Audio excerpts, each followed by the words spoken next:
तर महाराज तुम्ही श्री क्षेत्र देऊळ का निवडलं? ज्या ठिकाणी जगाचे जगद्गुरु श्रीमंत तुकाराम महाराज 20 वैकुंठ गमन 16 सुंदर अशा पद्धतीने होते, ज्यांची महाराष्ट्रामध्ये भक्ती आणि शक्तीचे एक प्रतीक मानले जाते, ते प्रत्येकांच्या राजकीय क्षेत्रातल्या प्रत्येक मंडळीच्या पाठीमागे असतं. ते छत्रपती शिवाजी महाराज चे आराध्य दैवत आणि जगद्गुरु तुकाराम महाराज या दोन्हीची प्रतिमा प्रत्येक ठिकाणी एक वेगळे समीकरण बघायला जातं, ते म्हणजे भक्तीचे प्रतीक आहे. आणि दुसरी गोष्ट जर सांगायची झाली तर हे ठिकाण निवडण्याच्या पाठीमागे जेव्हा जगद्गुरु तुकाराम महाराजांनी सुंदर अशा पद्धतीने जे गाथा येत होते, त्यावेळेस त्या गाथा ह्याच इंद्रायणीच्या डोहामध्ये काही कुंभमार्ग टाकल्या आणि त्या टाकल्यानंतर त्या गाथा परत मला जशाच्या तशा मिळाव्यात. आम्ही प्रामाणिकपणे लिहिलेल्या गाथा आहेत, कष्टाने लिहिलेल्या गाथा आहेत. त्या गाथ्या मला जशाच्या तशा परमेश्वराला परत द्या. त्या देवासाठी देवाच्या पुढे साकडं मारून, आता तर आम्ही राजकर्त्यांची करतो, त्या परमात्म्याच्या पुढे साकडं घातलं आणि तब्बल 13 दिवसानंतर म्हणजे 14व्या दिवशी उदकावरी वया जशा तारी द्यालया त्या तशा गाथा दगडाला सकट त्या इंद्रायणीच्या डोहामध्ये टाकल्या होत्या. त्या गाथा परत भेटायला ज्यांनी महाराष्ट्रात पहिलं जे आम्ही आंदोलन छेडलं ते मेन संस्थापक म्हणलं तरी काय हरकत नाही. जगाचे जगद्गुरु श्री तुकाराम महाराजांनी आंदोलनाची सुरुवात देवाच्या युगामध्ये आंदोलन सुरुवात आणि त्याच्या गाथा त्या इंद्रायणीच्या डोहामध्ये जशाच्या तशा परत नव्हत्या. त्यांचाच आदर्श डोळ्यामध्ये ज्या ठिकाणी त्यांच्या गाथा भेटल्या तशाच ज्या फक्त 4 ओळीचं पत्र त्या मुलांना 6 महिन्याच्या कालावधीमध्ये काम करत असताना त्यावर एक माफक अपेक्षा मनामध्ये ठेवून आम्ही ह्या देऊळच्या एक पवित्र ठिकाण आंदोलनाचं ठिकाण जे आहे जे तुकाराम महाराजांचा ज्या डोहामध्ये टाकलं त्याच ठिकाणावर लागलं, ज्या शिळावरती तुकाराम महाराज डोकं राहून एका ठिकाणी बसून झाले. देवाच्या तेवढंच आंदोलन अन्न पाणी प्रत्येक गोष्ट तरी तेच आदर्श डोळ्यासमोर आम्ही फक्त जरा पोटाला खाऊन मंदिरात चाललो. त्यांनी न खाता येत आंदोलन करायला आपलं हे साध्य केलं. त्या परमात्म्याच्या त्याने आंदोलन केलं. तेच आंदोलन डोळ्यासमोर ठेवून आम्ही ही देऊळ गाव निवडलेलं आहे आणि दुसरं जे इंद्रायणीचं जेल आहे ते देखील आम्ही घेऊन ते राजकर्त्यांना देऊन आमच्यासाठी द्या आणि आमच्यासाठी चांगला विचार करा हीच महत्वाची अपेक्षा मुंबईच्या दिशेने.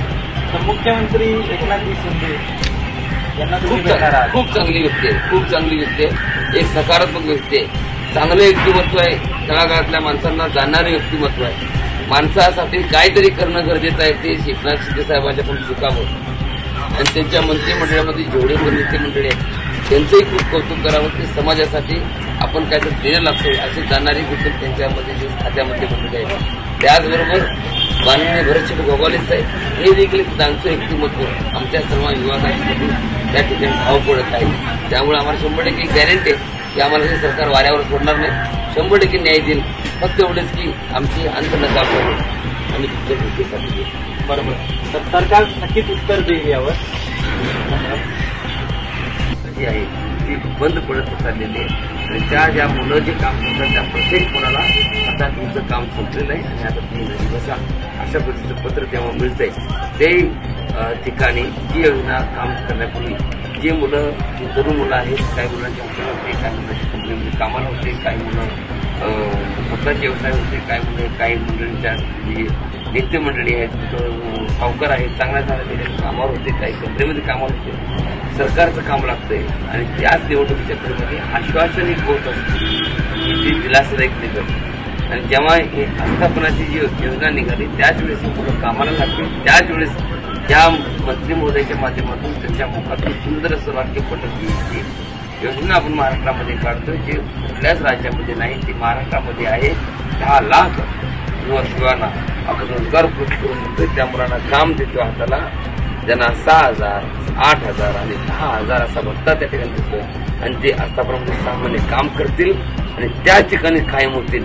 अशा पद्धतीचं वाक्य मुलांच्या तरुण मुलांच्या कानावर पडल्यानंतर जसं झोपेतून जागा मानत होते तसे मुलं जागे झाली आणि हाय ते काम सोडून देऊन, हाय ते दुकान बंद करून, हाय ते भांडी विकून, हाय ते हाटलं मधलं म्हटलं कसं आहे ते स्फटून या आस्थापनामध्ये कामाला लागले आणि कामाला लागल्यानंतर 6 महिन्याचा कालावधी निघून चालला. पुन्हा ते मुलं घरला चालले म्हणजे धड का फक्त ना घर का फाटतात अशी आमची अवस्था या मुलांची आहे. म्हणून आमची सरकार मायबापाला विनंती आहे, ज्या ठिकाणी मुलं काम करतात आहे त्या ठिकाणी मुदतवाढ भेटावी आणि यांच्यावरती सकारात्मक विचार करावा. जो शब्द दिलाय तो शब्द सरकारने पाळावा. मामाने भाच्याला वाड्यावर सोडू नये अशी मागणी. जसं आपण बघू शकतात महाराजांनी आपल्याला अशा प्रकारे जी युवा कार्य प्रशिक्षण योजना जी महाराष्ट्र शासनाने काही दिवसापूर्वी अंमलात आणलेली होती आणि ती आता अचानकपणे बंद करण्यात आलेली आहे. त्यामध्ये काही लाईव्ह उदाहरण आहेत, जसे की काय नाव सर आपलं? तर तुम्ही कधी या योजनेमध्ये आलात आणि आता त्या योजनेचा काय हाल आहे? 27 ऑगस्ट 2023 मी जॉईन केली होती आणि 28 एप्रिल गुरुवारी 2025 माझा कालावधी संपलेला आहे. मी याच्या अगोदरही बेरोजगार होतो आणि शासनाने मला रोजगार देऊनही परत मला बेरोजगार केलेला आहे. एक तर बेरोजगार असताना मी कुठेतरी एखाद्या कामावरती होतो खाजगी कंपनीमध्ये, तिथूनही मला शासनाने सरकारी नोकरीची आशा दाखवून या आस्थापनेत कामाला आणलं आणि 10,000 रुपये मंथली विद्यावेतन देऊन या कामावरती जॉईन करून आणि त्याच्यानंतर 4.5 AR मध्ये सांगितलेलं होतं की ज्या आस्थापनेत आपण काम करत आहात त्या आस्थापनेनं आपल्याला रुजू करून घेतलं तर तिथं त्याला कायम रोजगार मिळत. या आशेवरती आम्ही आमचे हातचे कामं पूर्ण सोडून या आस्थापनेमध्ये कामाला आलो आणि आज शासनाने सांगितलं आहे की तुमचा कार्यकाळ संपलेला आहे, तुम्ही बेरोजगार झालो.